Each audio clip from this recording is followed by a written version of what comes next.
अस्सलाम वालेकुम dear student, मैं हूं कमर ज़मान और आज हम पढ़ने जा रहे हैं बर्नौलीज़ इक्वेशन के बारे में। बर्नौली इक्वेशन के बारे में एक आम ख्याल यही पाया जाता है कि एक साइंटिस्ट है जिसका नाम बर्नौली है और उसने ये इक्वेशन दी है। लेकिन बर्नौली एक फैमिली का नाम था और जिसके एक फ़र्द था Daniel Bernoulli.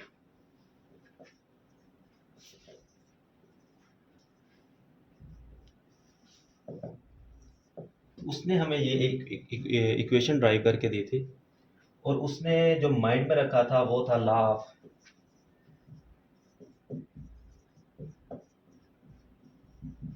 Conservation of energy, law of conservation of energy for fluids. उसने हमें फ्लूइड्स के लिए law of conservation of energy find करके दिया। उसके लिए जो उसने फ्लूइड इस्तेमाल किया वो था आइडियल फ्लूइड।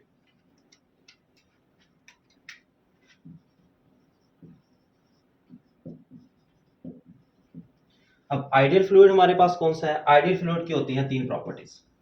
सबसे पहले इनकम्प्रेसिबल होना चाहिए, मींस कि उसकी जो डेंसिटी है वो कांस्टेंट रहनी चाहिए हर पॉइंट पे। किसी भी पॉइंट पे उसकी जो डेंसिटी है वो कम या ज्यादा नहीं होनी चाहिए। सेकंड नंबर पे था स्टेडी फ्लो, कि हम जो फ्लूइड यूज करेंगे उसका जो फ्लो होना चाहिए वो स्टेडी होना चाहिए। स्टेडी मींस कि उसके हर मॉलिक्यूल की जो स्पीड है वो कांस्टेंट होनी चाहिए। मॉलिक्यूल्स की जो स्पीड है उसको कांस्टेंट रहना चाहिए at every point. Third number पे था उसको नॉन विस्कस होना चाहिए,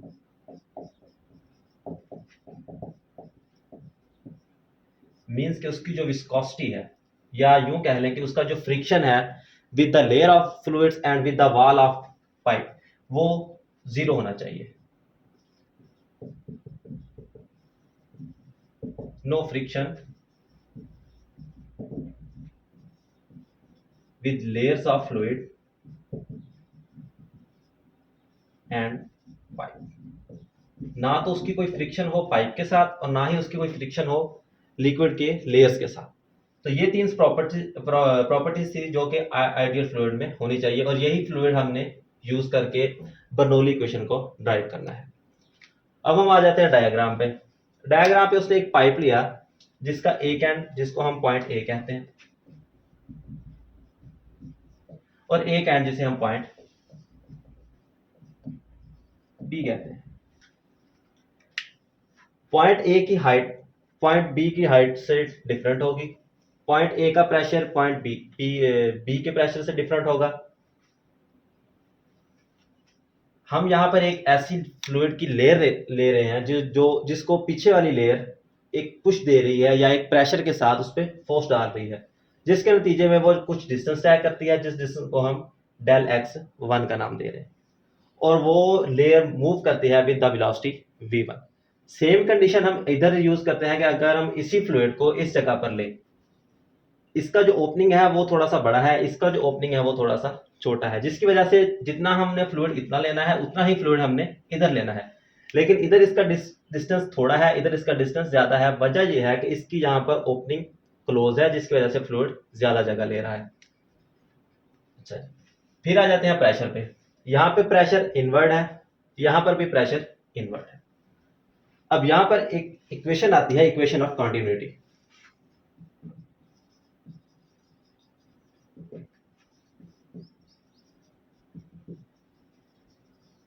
इक्वेशन ऑफ कॉन्टिन्यूटी हमें यह कहती है कि किसी भी पॉइंट पर एरिया और स्पीड का जो प्रोडक्ट है वो कांस्टेंट होना चाहिए, या दूसरे लफ्जों में यूं कह लें कि जितना एरिया कम होगा उतना प्रेशर ज्यादा होगा।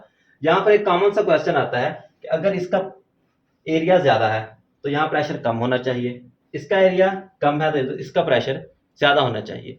लेकिन इसका प्रेशर और इसका प्रेशर दोनों पॉइंट का सेम होता है।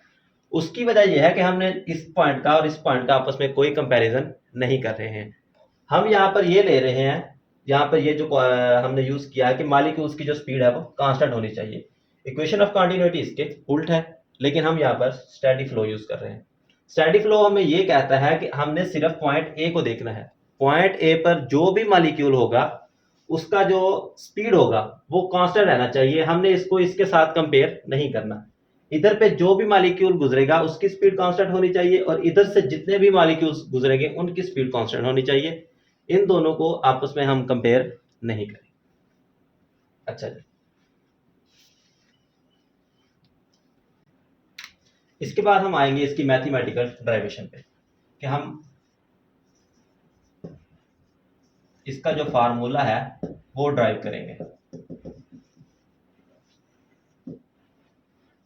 फार्मूला ड्राइव करने के लिए हम पहले इसके अपर एंड पे जो हमने वर्क किया है हम पहले उसे काउंट करेंगे। वर्क एट अपर एंड कि जो वर्क हमने अपर एंड पे किया है। अब वर्क का फार्मूला होता है F dot D cos of theta. ये वो वर्क है जो हमने सिर्फ इस पॉइंट पे किया है, पॉइंट ए पे। अगर हमने इसको पॉइंट ए पे किया है तो हम वर्क को W1 ले लेंगे, फोर्स जो लगाई गई है उसको F1 ले लेंगे, डी डिस्टेंस है हम इसको भी F1 ले लेंगे, क्योंकि ये सारा वर्क हमने पॉइंट ए पे किया है। अच्छा, यहां पर हम डिफाइन करते हैं प्रेशर को कि प्रेशर क्या होता है। प्रेशर वो फोर्स होती है जो किसी भी यूनिट एरिया पर अमल करती है। फोर्स पर यूनिट एरिया हमारे पास प्रेशर होता है। यहां से हमने एफ की वैल्यू लेनी है। अगर हम इसको यूं लिखें F is equal to P A, यही वाली वैल्यू हम उठा के इस वाली इक्वेशन में पुट कर देंगे। तो ये इक्वेशन को यूं हो जाएगी W1 is equal to F की जगह पर P A D1 cause of theta. अब P प्रेशर है, A एरिया है, D डिस्टेंस। P इस पॉइंट का प्रेशर है तो हम इसको P1 लेंगे। A वो एरिया है जो इस पॉइंट A का है, हम इसको A1 का नाम दे देते हैं। सो ये हो जाएगा A1। D1 डिस्टेंस है, वो डिस्टेंस जो लेयर ने तय किया जब उस पर प्रेशर की वजह से फोर्स लगी है, वो हमारे पास है डेल x1, हम उसे डेल x1 कह लेंगे, और कॉज ऑफ थीटा। अब यहां पर थीटा क्या है? थीटा वो फोर्स है जो एंगल है जो F और D के दरमियान है। अब फोर्स भी इसी डायरेक्शन में लग रही है, F, और D डिस्टेंस भी इसी डायरेक्शन में, ये वाला डिस्टेंस भी उसी डायरेक्शन में है। सो फोर्स और एंगल एक ही डायरेक्शन में है। अगर फोर्स और एंगल एक ही डायरेक्शन में हो तो इसका मतलब है कि हमारे पास जो थीटा होता है वो 0 डिग्री होता है। यहां पर हम थीटा की वैल्यू अगर पुट करें तो P1 A1 del x1 cos 0 degree. हमारे पास cos 0 डिग्री की जो वैल्यू होती है वो हमेशा 1 होती है। यही cos 0 की वैल्यू हम इधर पुट कर देते हैं। तो ये इक्वेशन कुछ इस तरह से हो जाएगी P1 A1 डेल x1। ये हमारे पास अपर एंड का वर्क आ गया। यहां पर हम एक और चीज ऐड करते हैं। हमारे पास स्पीड का फार्मूला है S is equal to VT, velocity cross time. Velocity और टाइम का प्रोडक्ट जो हमारे पास वो होता है डिस्टेंस के। अब ये डेल x1 ये भी डिस्टेंस है और S is equal to VT ये भी डिस्टेंस है। तो हम इस डिस्टेंस की जगह पर VT की रिप्लेस कर सकते हैं। तो W1 is equal to P1 A1 VT। V1 velocity वो हमारे पास V1 है तो इसको हम V1 से रिप्लेस कर देंगे।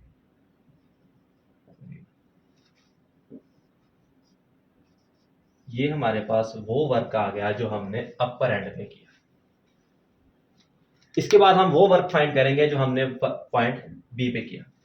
सेम इसी तरह से अगर हम WT work on lower end ये फाइंड करना चाहें तो सेम वही फार्मूला वर्क का F dot D cos of theta. Lower end है तो FB2 और DB2। एफ की वैल्यू प्रेशर से रिप्लेस करेंगे, WT is equal to P2 A2, ये वाला एरिया हमारे पास A2 होगा, और cos थीटा।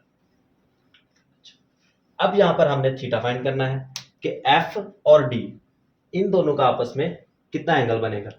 अब प्रेशर यहाँ पे इनवर्ड है, इसकी क्या रीजन है, यहाँ पर इस सीमत में है, यहाँ पर इसके अपोजिट है।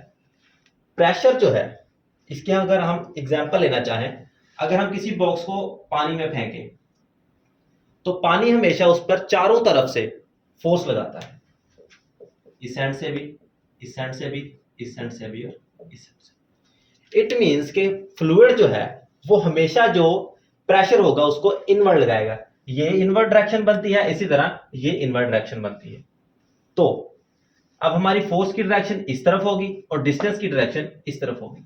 यहां पर एक और क्वेश्चन आता है, अगर हमारा प्रेशर इस तरफ है तो फ्लूइड इस तरफ क्यों मूव करेगा। उसकी वजह यह है कि जब फ्लूइड इधर से आ रहा है, इधर से प्रेशर लग रहा है, फ्लूइड की वेलोसिटी v1 है, ये वाली वेलोसिटी इस p2 से ज्यादा होगी, इसकी वजह से ये इधर से गुजर जाएगा और ये प्रेशर कम होगा। अगर ये प्रेशर ज्यादा हो और ये वाली वेलोसिटी कम हो तो फ्लूइड इस तरफ मूव करेगा। लेकिन इस कंडीशन में हमारे पास P2 प्रेशर कम है और V1 वेलोसिटी ज्यादा है, इसलिए फ्लूइड इसी डायरेक्शन में ही मूव करेगा। लेकिन हमारे पास फोर्स की डायरेक्शन इस तरफ होगी और जो डिस्टेंस तय किया है वो इस डायरेक्शन इस तरफ में होगी, मतलब कि दोनों एक दूसरे के एंटी पैरेलल होंगे। जब दो फोर्सेस एक दूसरे के एंटी पैरेलल हों तो हमारे पास जो एंगल है वो 180 डिग्री होता है। इधर हम अगर इसकी वैल्यू रिप्लेस करें तो ये आएगा हमारे पास P2 A2 cos 180 degree. cos 180 degree की हमारे पास जो वैल्यू होती है वो -1 होती है। अगर हम यहाँ पर वैल्यू पुट करें तो ये आएगी -P2 A2 D2। D2 distance हमारे पास डेल x2 है तो हम इसको डेल x2 से रिप्लेस कर देंगे, A2 डेल x2। ये डिस्टेंस है, डिस्टेंस का फार्मूला हमारे पास है VT, तो हम इसको VT से रिप्लेस करेंगे तो हमारे पास लोअर एंड का जो वर्क होगा वो होगा -P2 A2 V2 T। ये हमारे पास सेकंड इक्वेशन में। अब हमारे पास जो अपर एंड का वर्क था P1 A1 V1T, ये हमारे पास फर्स्ट इक्वेशन है। जो हमने लोअर एंड पे वर्क किया है वो हमारे पास है -P2 A2 V2T। यहां पर एक बार से फिर हम इक्वेशन ऑफ कॉन्टिन्यूटी को लेके आएंगे।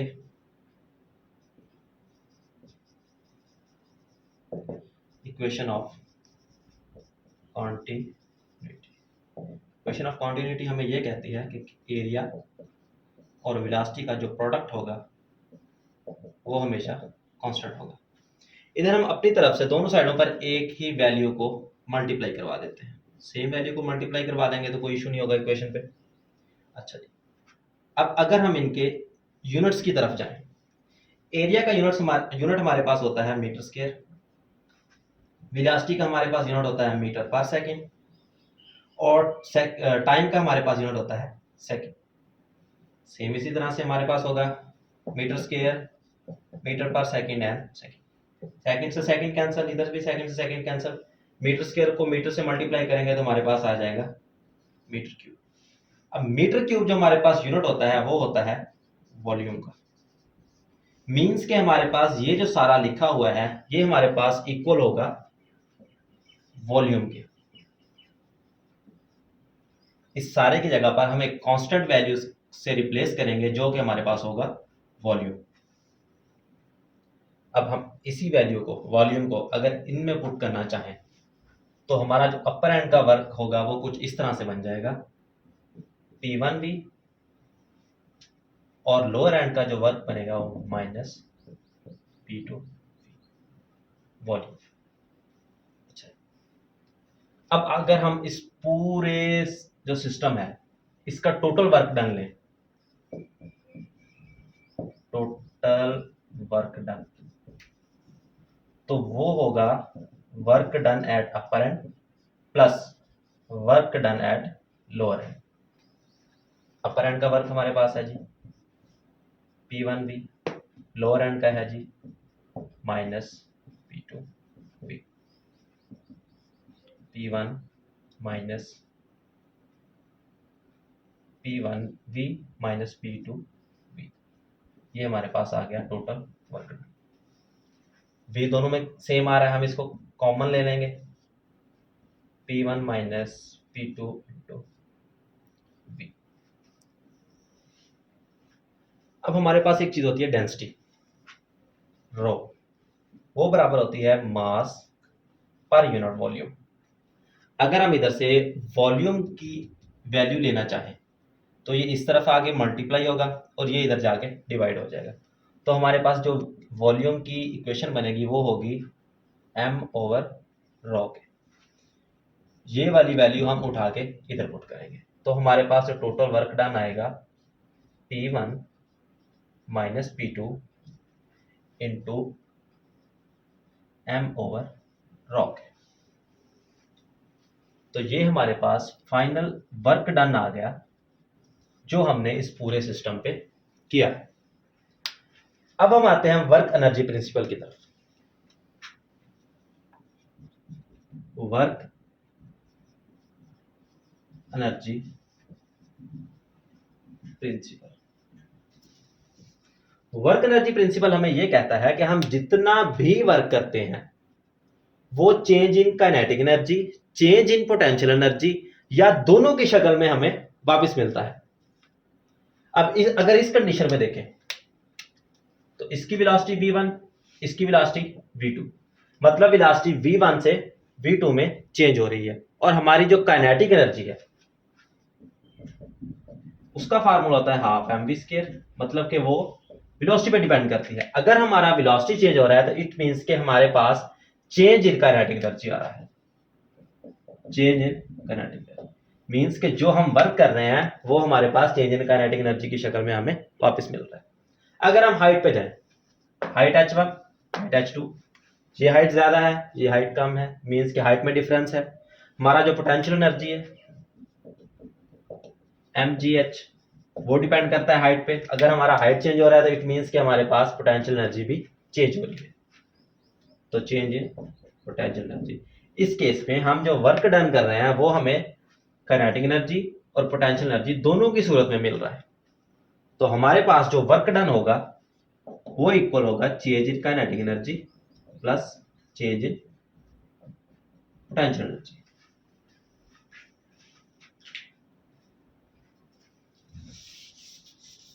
जी अगर हमने किसी भी एनर्जी में चेंज मालूम करना हो, मींस कि हम अगर change in kinetic energy find कर रहे हैं तो हम kinetic energy final minus kinetic energy initial, means कि हमारे पास जो फाइनल पॉइंट पे काइनेटिक एनर्जी होगी और जो इनिशियल पॉइंट पे काइनेटिक एनर्जी होगी उनका हम डिफरेंस लेंगे तो हमारे पास ये काइनेटिक एनर्जी आ जाएगा।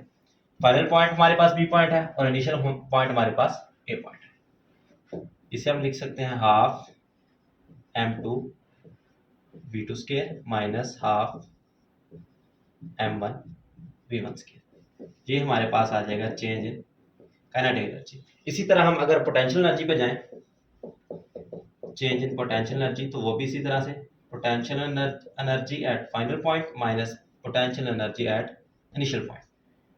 फाइनल पॉइंट का हमारे पास होगा mgh2 minus mgh1। Work energy principal हमें कहता है work done is equal to change in kinetic energy plus change in potential energy. Values हम यहाँ से पुट करेंगे, चेंज इन काइनेटिक एनर्जी और चेंज इन पोटेंशियल एनर्जी की। ये वाली वैल्यू पुट करेंगे तो half m2 v2² minus half m1 v1²। इसी तरह से पोटेंशियल एनर्जी की होगी mgh1 minus mgh2 minus mgh1, final point minus initial point. Work हमने फाइंड किया था P1 minus P2 m over raw के, मीन्स के हमारे पास जो इस सिस्टम का वर्क आया था वो आया था initial pressure minus final pressure, mass of fluid and density of fluid. ये वैल्यू हम इस W से रिप्लेस करेंगे तो हमारे पास आएगा P1 minus P2 m over rho is equal to half m2 v2 square minus half m1 v1 square plus mg h2 minus mg h1। अच्छा, m सब में m जो है हमारे पास कांस्टेंट आ रहा है। m2 यहाँ पे मास, m1 यहाँ पे मास। हमने पहले ही कहा था कि जो हम फ्लूइड यूज कर रहे हैं, जितना फ्लूइड हम इधर लेंगे उतना ही फ्लूइड हम इधर लेंगे। मींस के m1 is equal to m2, जितना मास फ्लूइड का इधर होगा उतना ही मास फ्लूइड का इधर होगा। सो हम इसको लिख सकते हैं P1 minus P2 m over rho is equal to half m v2 square minus half m v1 square mg h2 minus mg h1। सब में m आ रहा है तो m को हम कॉमन ले लेंगे। P1 minus P2 m over rho is equal to m common लेंगे half v2 square minus half v1 square plus gh2 minus gh। ये m इस m से कैंसिल आउट हो गया, डिवाइड हो रहा है, इधर जाकर मल्टीप्लाई होगा। तो P1 minus P2 is equal to half rho v2 square minus half rho v1 square plus rho gh2 plus rho gh1। One वाली जितनी भी वैल्यूज होंगी उनको हम बराबर की साइड पे ले आएंगे। v2 वैल्यूज जितनी भी होंगी उनको हम इस साइड पे ले जाएंगे। सो P1 माइनस का है, इधर आकर प्लस का हो जाएगा, plus half rho v1 square, sorry ये माइनस का था, minus raw gh1। P2 minus का है, इधर जाकर प्लस का होगा, P2 plus half rho v2 square plus rho gh2। ये हमारे पास बर्नौली इक्वेशन की फाइनल इक्वेशन आ गई। अब अगर हम इसकी डिफाइन करें, इसी इक्वेशन को लेकर हम इसकी स्टेटमेंट बनाना चाहें, तो इसके लिए हमें पहले दो पॉइंट्स को नोट आउट करना पड़ेगा कि हमारे पास ये हाफ रॉ v1 स्क्वायर ये क्या है। रॉ हमारे पास है डेंसिटी, डेंसिटी की वैल्यू होती है m ओवर v। अगर हम इस रो को m ओवर v से रिप्लेस करें, m over v v1 square, तो हम इसको यूं लिख सकते हैं half m v1 square over v। Means के kinetic energy over volume, kinetic energy per unit volume. इसी तरह से अगर हम इसको लें रॉ gh1, रॉ की वैल्यू लिखेंगे m over v gh1, mgh हमारे पास potential energy per unit volume, potential energy per unit volume. Means कि ये हमारे पास है kinetic energy per unit volume और potential energy per unit volume. इसी इक्वेशन को देखकर अगर हम बर्नौली इक्वेशन की स्टेटमेंट बनाना चाहें, तो हमारे पास स्टेटमेंट कुछ इस तरह से बनेगी कि किसी भी पॉइंट पर pressure, kinetic energy per unit volume और potential energy per unit volume हमेशा कांस्टेंट रहता है। जैसा कि हम बॉयल्स लॉ में देखते हैं, बॉयल्स लॉ में ये कहता है कि P1 V1 is equal to P2 V2, इसी तरह से P3 V3। मींस कि हम जितने पॉइंट्स बढ़ाते जाएंगे उन सब का प्रेशर और वॉल्यूम हमारे पास कांस्टेंट आता जाएगा। इन सब को हम लिखने के बजाय यूं लिख सकते हैं P1 V1 is equal to P2 V2 is equal to P3 V3 is equal to किसी भी कांस्टेंट वैल्यू के। ठीक है, इसी तरह से हम पॉइंट P1 पॉइंट P2 के बराबर है, इस तरह से पॉइंट 3 पॉइंट 4 पॉइंट 5, तो हम इसको यूं लिखेंगे P1 plus half rho v1 square plus rho gh1 is equal to constant. कि किसी भी पॉइंट पे pressure, kinetic energy per unit volume और potential energy per unit volume constant रहता है। इन तीनों का जो सम होगा वो हमेशा कांस्टेंट रहेगा। एरिया डिपेंड नहीं करेगा, सिर्फ pressure, kinetic energy per unit volume और potential energy per unit volume हमारे पास आएगा। ये बर्नौली इक्वेशन है law of conservation of energy for fluids, इसको बेस बना के हमारे पास यह बर्नौली इक्वेशन है। सो यही था आज का हमारा टॉपिक। इंशाल्लाह नेक्स्ट टॉपिक के साथ